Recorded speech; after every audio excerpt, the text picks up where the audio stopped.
The summit dome hovered above the ravaged world like a wound stitched into the sky. Storms clawed the planet's surface below, scouring endless deserts of black glass, the legacy of a war no species admitted to starting. Inside the summit, delegates from every corner of the galaxy whispered, argued, plotted, yet fell into uneasy silence when the doors at the far end groaned open. Humanity had arrived. Commander Elias Ward led the delegation, a tall figure wrapped in a simple dark uniform, unadorned except for a silver crest over his heart, a phoenix rising from ash. His boots echoed against the polished obsidian floor as he walked, gaze steady, shoulders squared. Behind him marched a small contingent, only 5 representatives in total, yet they moved with the quiet gravity of an army. The other species watched them as one might watch a live grenade. From the raised tribunal at the dome's center, Over-Archivist Kthar of the Chisari Empire shifted in his seat, mandibles clicking in irritation. "Humans," he hissed under his breath, voice dripping contempt. "An infestation even Deathworlds could not cull." Beside him, the translucent being known as Vrexai floated silently, its eyeless gaze tracking Ward's every step. Ward stopped at the foot of the tribunal. He glanced once at his team, Dr. Amira Vance, the biologist with eyes like sharpened ice, Sergeant Cole Miles, exosuit specialist and former brawler, Analyst Juno Lin, barely 26 but deadlier with a glance than most with a blade, and Captain Mara Holt, his second in command, whose scarred hands twitched subtly at her sides. No banners. No weapons. No apologies. Ward raised his voice, calm and clear. "Commander Elias Ward, speaking for humanity." Silence thickened. Somewhere in the upper tiers, a reptilian ambassador coiled tighter around their seat. Another, feathered and immense, flexed clawed fingers. The Over-Archivist leaned forward. "You were summoned as a courtesy, human. No more." Ward smiled thinly. "A courtesy humanity appreciates." Murmurs rippled through the grand chamber, tones of disbelief, amusement, open disdain. The dome's ceiling, a lattice of har light and shielding, shimmered as another sandstorm hammered the summit. Shadows twisted across the floor, brief phantoms of the chaos outside. Over-Archivist Kthar wasted no time. "You are an anomaly, Commander Ward. Your species crawled from a death world, but so did many here. Strength is not exceptional." Ward met the alien's 4 burning eyes without blinking.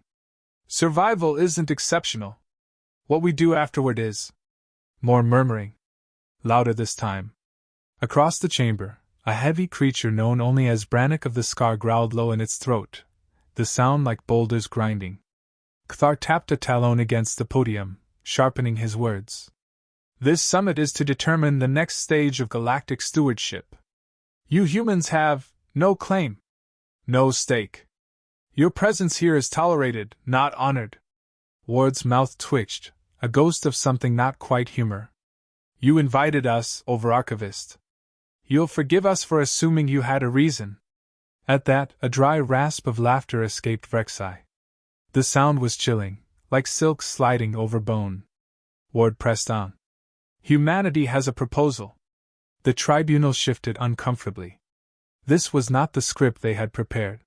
Humanity was meant to beg, to bluster, to crumble under the weight of its isolation. Instead, Ward spoke with the quiet assurance of a man who had already walked through fire and built a kingdom from the ashes. "Earth," he said, voice carrying through the dome, "was classified a Class 7 death world. Life clawed its way from sulfur oceans, survived ice ages, asteroid strikes, global wars. We do not come seeking refuge.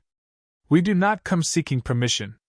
We come to offer an alliance, one based not on pity but on potential."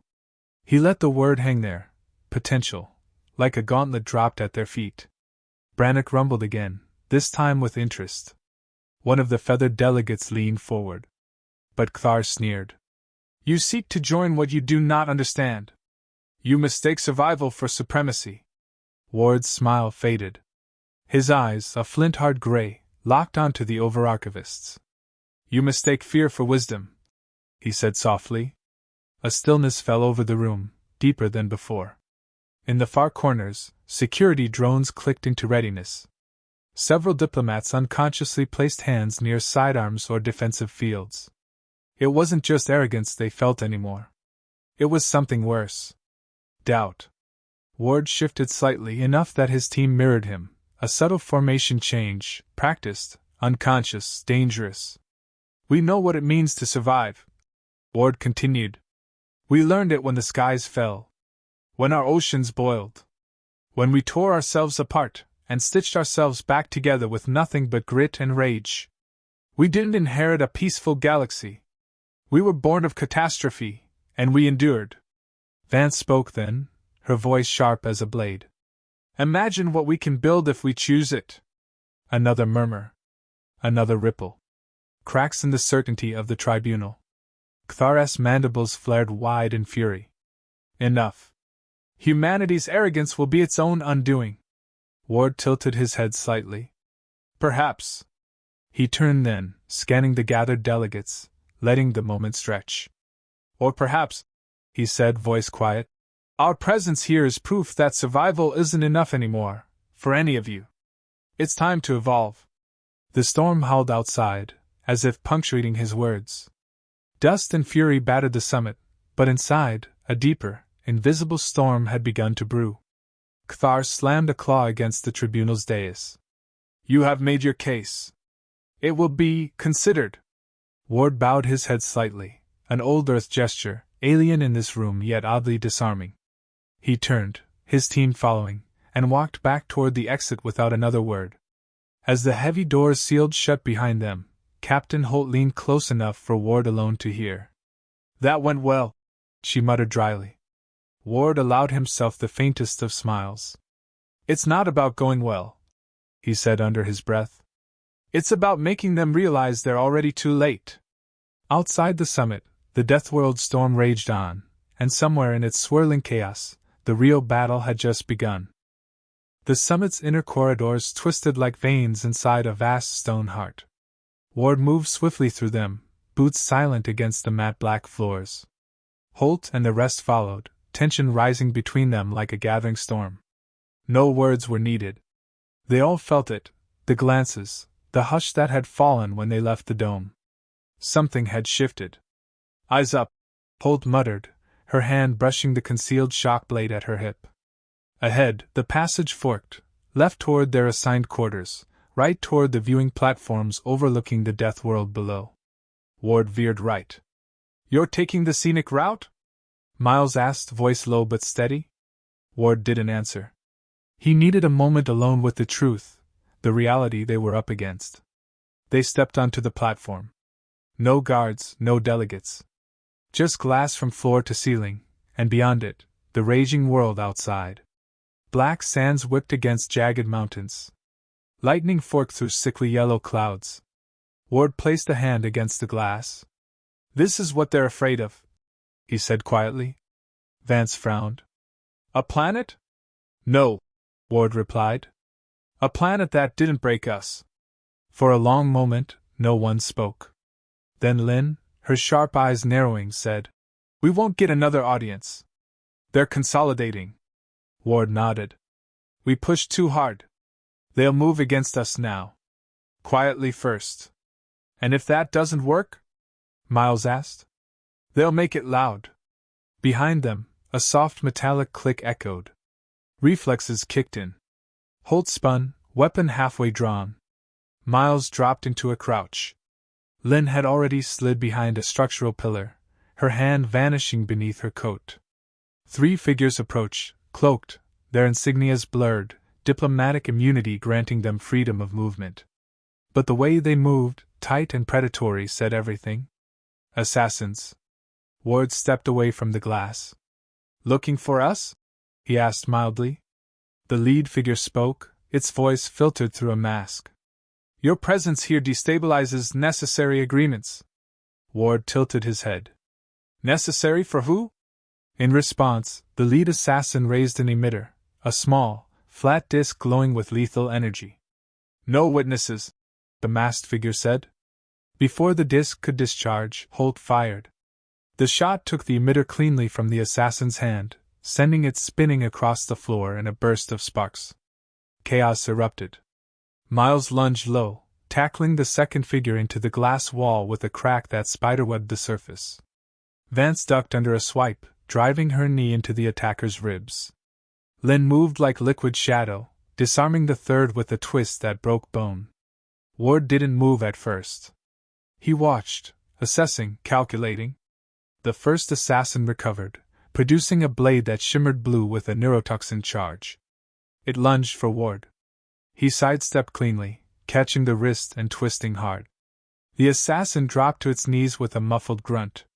Ward leaned down, voice like steel wrapped in velvet. "Who sent you?" The assassin said nothing. Ward's grip tightened. "You won't survive long out there without your bones inside your skin." The masked figure hesitated, then spat a single word. "Kthar." Holt swore under her breath. Ward rose, cold certainty settling over him. This wasn't politics anymore. This was war. Miles stepped forward, wiping blood from his knuckles. "What's the move, Commander?" Ward didn't hesitate. "We adapt." Sirens wailed through the summit's inner chambers, short, clipped bursts. Not a general alarm. A lockdown. Ward caught Lynn's eye. She nodded grimly. "We're being framed," she said. "Assault on diplomatic personnel.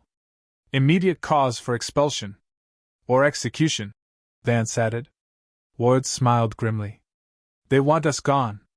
Dead or discredited." Holt kicked the fallen assassin's weapon across the floor. "Then we don't play defense." Ward's voice dropped to a lethal calm. "We go to the source." A moment's silence, then they moved. No hesitation. Through narrow maintenance passages, through service elevators and deactivated grav lifts. Lynn hacked security nodes, rerouting surveillance. Vance mapped thermal patterns, steering them away from patrols. Miles handled any resistance with silent efficiency. Minutes stretched like wire, taut and dangerous. At last, they reached the over-archivist's private quarters, a brutalist structure of dark stone and humming energy fields. 2 Chisari guards stood outside, armed with plasma glaives. Ward held up a hand. "Non-lethal," he said. "If we kill them now, we lose everything." The team nodded. They understood. Lynn whispered into her comms, a sharp command in Old Earth Cantonese. A pulse wave ripple emitted from the panel at her hip, a silent concussion blast. Both guards crumpled where they stood. Ward stepped over them and placed his palm against the security scanner. The device flickered, then buzzed in refusal. Miles grinned. "Allow me." He planted a compact breaching charge. The door folded inward with a hiss, and they entered. Inside, the room was dim, lined with relics and data codices. At the center stood Kthar, waiting, not surprised. "Predictable," Kthar said, mandibles clicking in amusement. "Humans resort to violence the moment diplomacy falters." Ward faced him, every muscle in his body coiled like a spring. "We didn't come to kill you," Ward said. "We came to expose you." Kthar laughed, a hideous, grating sound. "Expose me to who?" "The Council believes you already guilty." Ward smiled, and from his coat, he drew a tiny transmitter, flicking it toward Kthar's private comm system. "Then it's a good thing we hacked your channels," Ward said softly. "They're hearing this. All of it." Kthar froze. Outside the shattered door, footsteps thundered, council guards, officials, witnesses. Ward stepped closer, voice dropping to a whisper only Kthar could hear. "You underestimated us." Again.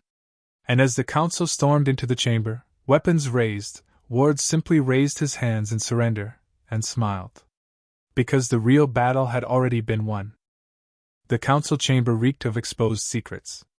Holographic displays flickered in the air, looping the intercepted conversation, Kthar ordering the elimination of humanity's delegation.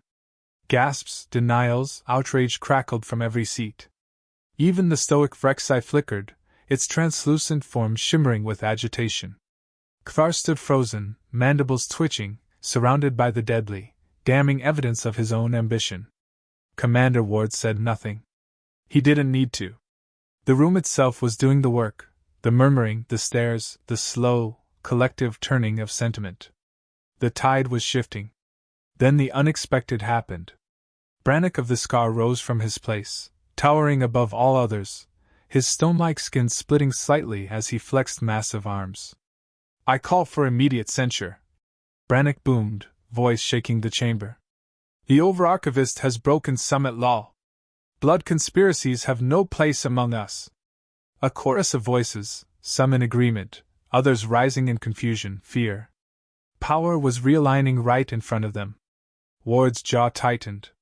It was too clean. Too fast. He caught Holt's sharp glance. She had seen it too. They weren't winning, they were being outmaneuvered. Above the council, the summit's main displays blinked once, then flared red. New motion proposed. A robotic voice echoed through the vast chamber. "Due to violations of summit law, emergency reformation committee to be appointed. Majority vote required." Ward's heart sank. It wasn't just Kthar they were toppling. It was the entire structure, and in the chaos that followed, the true predators would seize control. Lynn edged closer, whispering, "They're using our exposure as the catalyst. Clear the board. Reset everything, without us." Ward's mind raced. They had assumed the old powers wanted to preserve their fragile balance. But now he saw it clearly. The summit wasn't collapsing by accident. It was being burned down on purpose. The voice called for votes. Hollow panels flared with names, green for approval, red for denial. One by one, delegates cast their votes. One by one, the future slipped away. Ward stepped forward, cutting across the noise. "Before you vote," he said, his voice slicing the air cleanly, "understand what you're choosing." Heads turned. Attention sharpened. "You think removing the corrupt will fix the system," Ward said, calm but urgent. "You think burning the summit will purify it." He paused, scanning the room, letting the weight of silence bear down. "But you forget one thing, power doesn't evaporate. It consolidates." Vance stepped up beside him. "The ones ready to move fast enough to catch the pieces," she said, voice cold, "are the ones who engineered the fall." Miles crossed his arms. "And humanity? You'll scapegoat us today. Tomorrow, you'll beg for what only we can offer." Ward drove the point home. "You think you're choosing freedom. You're choosing chains." Tension crackled, heavy and brittle. Brannock growled low. "Enough riddles, human." Ward turned fully to face him. "No riddles," he said. "Just history. You're standing at the edge of a death world, thinking you can survive the storm alone." Another flash of lightning outside cast harsh shadows across alien faces. Kthar finally found his voice, broken but furious. "They speak of survival as if they invented it." Ward smiled grimly. "No. We perfected it." The final votes locked. Majority, approved. Reformation Committee established. And humanity, still officially unaligned, held no seat at the new table. The floor beneath their feet shifted, a faint hum of gravitic destabilization. Holt hissed, "Trap." Ward nodded. "Get ready." Above them, the shielded ceiling panels retracted, revealing rows of security drones dropping into firing positions. The summit chamber had become a kill box. "By summit authority," the AI voice declared, "unaffiliated parties are to be detained for reassessment." Vance muttered, "Meaning execution without the paperwork."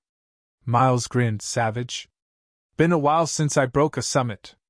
Ward never looked away from the approaching drones. "Not here to die," he said. "We're here to endure." He moved first, a blur of precision, drawing a small pulse baton from his belt. Holt mirrored him, firing twin shock bursts into the first wave of drones. The chamber erupted into chaos. Delegates scrambled for cover. Some cheered. Some screamed. Some simply watched, cold and calculating, to see who would survive. Ward moved like a blade through water, every strike efficient, every motion exact. Lynn hacked drone targeting systems on the fly, turning them against each other. Vance unleashed portable countermeasures, frying circuits mid-air. Miles shielded Holt's flank, absorbing blast impacts that would have killed a lesser man. Still, they were outnumbered. A drone clipped Ward's side, spinning him into a column. He grunted, pain flashing through him, but pushed off hard. No time for weakness. Holt barked over comms. Exit vector, 2 o'clock. Ward pivoted, saw it, a maintenance hatch half buried behind the tribunal platform. Move! He ordered. They cut a swath through the chaos, converging on the hatch. As they reached it, Lynn slammed the control pad. Nothing. Locked. Ward didn't hesitate. He ripped a fusion cutter from Miles' pack, slicing the seal in a shower of sparks. Behind them, the last of the drones reconfigured, forming a new shape, a coordinated battering ram. Too late. The hatch blew inward, and they hurled themselves through, sealing it behind them with a manual override. Darkness swallowed them, thick and heavy. Panting, bleeding, alive? For now. Ward leaned against the wall, wiping blood from his temple. Report, he said.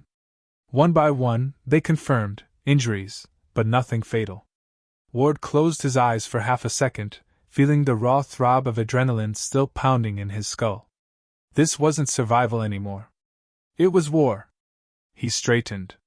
We can't stay reactive, he said. We make the next move. Holt nodded grimly. Hard strike? Ward's eyes gleamed in the dark. Hard enough they never get up again. In the distance, alarms howled, not just within the summit, but across the entire facility. The real storm had begun. And humanity was no longer playing by their rules. The service tunnels bled into the underbelly of the summit, a maze of pipes, power nodes, and forgotten tech. Ward led the way, blood drying against his side, every step deliberate. Holt stayed close, her pulse rifle drawn tight to her shoulder. Miles, Vance, and Lynn flanked them, faces set in stone. There was no running now. Only a final stand. Ward stopped at a junction where the tunnel walls hummed with raw energy. This is it, Lynn whispered, tapping into her wrist console. Central Command node. If we seize it, we seize the summit. Ward nodded once. Do it. Lynn moved fast, fingers dancing over the panel. Sparks hissed. Warning glyphs flashed, unauthorized access breach detected, but she pushed through. System stuttered, and for a breathless second, the lights flickered. Then the whole summit shuddered, like a giant animal stirring in its sleep. Ward keyed the comms. His voice, rough but steady, echoed across every hall, chamber, and conference room. This is Commander Elias Ward, speaking for humanity. Delegates froze where they stood. Combatants paused mid-attack. Drones twitched in the air, uncertain. You tried to erase us. You failed. Ward paced slowly in the dim light, voice cutting through the summit like a blade. You feared what we are, because you see what we could become. You mistook survival for savagery. You mistook resilience for rebellion. He stopped at the center of the junction, staring up at the nearest surveillance node. But we are not the monsters outside this dome. We are the future you're too afraid to admit you need. Around him, the team tightened formation. Alarms screamed through the complex, but no enemy came. No immediate retaliation. Ward smiled grimly. They were listening. He dropped his voice, softer but no less deadly. We didn't come here to burn your world. We came to offer a hand. You slapped it away. A rumble shook the walls, distant explosions. The summit's own factions, tearing themselves apart now that the illusion of control was broken. Ward turned back to his team. Miles, plan red. The big man grinned like a wolf. With a flick of his wrist, he activated the virus Lynn had uploaded, not to destroy, but to free. Containment fields dropped. Emergency lockdowns reversed. Communications, once tightly controlled, now burst into open channels across the galaxy. Every species. Every colony. Every exile. Watching. Witnessing. The truth poured out like wildfire. Files Kthar had hidden. Treaties signed in blood. Entire species bartered like slaves behind closed doors. Ward didn't need to fight for humanity's place anymore. He had shown them the rot at the core of the Galactic Council itself. Across the summit, some delegates fled. Others fought. A few simply sat, stunned, their power unraveling in real time. Ward felt Holt's gaze on him. "What now?" she asked quietly. He met her eyes, unflinching. "Now we end it." They moved as one, following Lynn's maps, bypassing skirmishes, stepping over fallen drones and guards too slow or too stubborn to see the shift. Toward the primary broadcast tower, the summit's beating heart. Outside, the death world roared. Winds howled like ancient beasts. Sand flayed the battered structure of the dome. Inside, humanity marched forward unstoppable. They reached the tower doors, a massive slab of metal, fortified and locked. Vance pulled a compact disruptor from her kit, setting it against the frame. 2 minutes, she said. They formed a defensive ring without speaking. Footsteps echoed down the tunnel behind them. Brannock and a dozen warriors of the Scar, armored and armed, fanned out like a storm behind him. Ward didn't flinch. He stepped forward, hands empty. Brannock tilted his head, studying him. "You lit the fire," the Scar rumbled. Ward shrugged. "Someone had to." Brannock's jagged teeth bared in a slow, terrible grin. "Good." Without a word, Brannock turned, and his forces engaged the summit security still chasing them. Miles barked a laugh. "About damn time someone understood." The disruptor beeped once, and the tower doors shuddered open. Inside, the command dais waited, a simple chair, a control panel, and a microphone linked to the full galactic relay. Ward strode forward. He stood for a long moment, staring down at the simple controls. This wasn't conquest. It was a beginning. He placed his hand on the panel.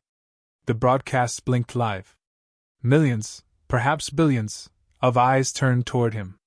He spoke plainly, without grandeur. "This is not the end of the galaxy, you know." He paused, feeling the weight of the future pressing against his skin. "It's the end of the galaxy that feared change." His voice hardened. "Humanity is not your enemy. But if you insist on making us one, know that we have learned from the harshest teacher of all, survival."